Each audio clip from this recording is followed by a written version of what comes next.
Kids. बोलने वाली गुफा। एक जंगल में एक शेर रहता था। एक दिन भर इधर उधर भटकने के बाद भी उसे कोई शिकार नहीं मिला। शाम होने को आई थी। वो बहुत भूखा था। थक हार कर उसने खुद से कहा, आज भूखा ही सोना पड़ेगा, चलो कोई बात नहीं।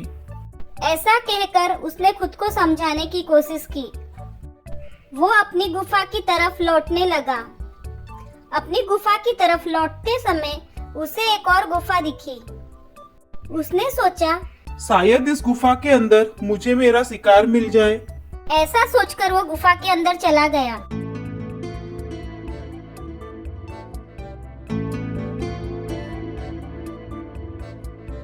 पर गुफा के अंदर कोई भी जानवर नहीं था।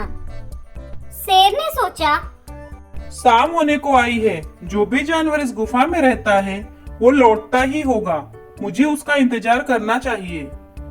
आज तो बिना मेहनत के ही मुझे अपना शिकार मिलने वाला है और मैं बहुत थक भी गया हूँ, थोड़ा आराम भी कर लूंगा। ऐसा सोचकर शेर उस गुफा में छुप गया और अपने शिकार के आने का इंतजार करने लगा। उस गुफा में एक लोमड़ी रहती थी। लोमड़ी एक बहुत ही समझदार और चतुर जानवर होती है। लोमड़ी जब गुफा में वापस आ रही थी तो उसे गुफा के बाहर कुछ ठीक नहीं लगा। उसने गुफा के बाहर बहुत ही बारीकी से कुछ सूंघने की कोशिश की। उसे धीमी धीमी शेर की महक आ रही थी। उसने जब नीचे जमीन पर नजर दौड़ाई तो उसे शेर के पंजों का निशान दिखा। उसने सोचा, शेर के पंजे के गुफा में जाने के तो निशान है, पर वापस आने की नहीं। इसका मतलब शेर अभी भी गुफा के अंदर ही है और मेरे आने का इंतजार कर रहा है। ये तो अच्छा हुआ कि मैं शाम ढलने से पहले आ गई।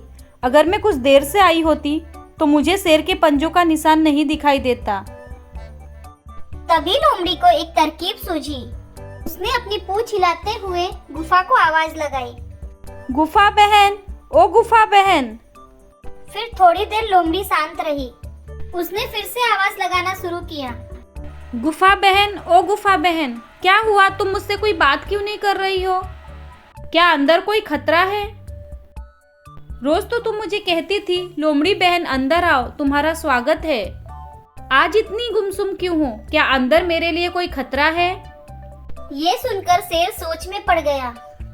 क्या गुफा भी कभी बोल सकती है? फिर उसने सोचा, हो सकता है ये गुफा बोलने वाली हो, पर आज यहाँ मेरे होने के कारण डर गई होगी और इसकी आवाज नहीं निकल रही होगी। चलो इसके बदले मैं ही बोल देता हूँ।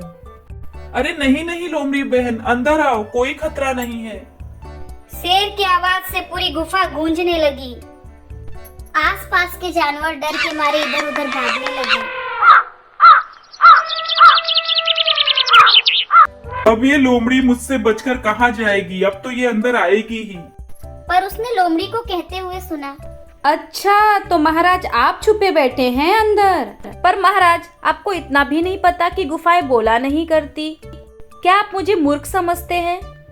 अब बैठे रहिए गुफा के अंदर, मैं तो चली अपना दूसरा ठिकाना ढूंढने। शेर जल्दी से बाहर आया, पर उसने देखा कि लोमड़ी बहुत दूर निकल चुकी है और अपने मूर्खता पर पछताने लगा। इस कहानी से हमें ये सीख मिलती है कि मुश्किल से मुश्किल परिस्थिति में भी बुद्धि से काम लिया जाए तो उसका हल निकल सकता है।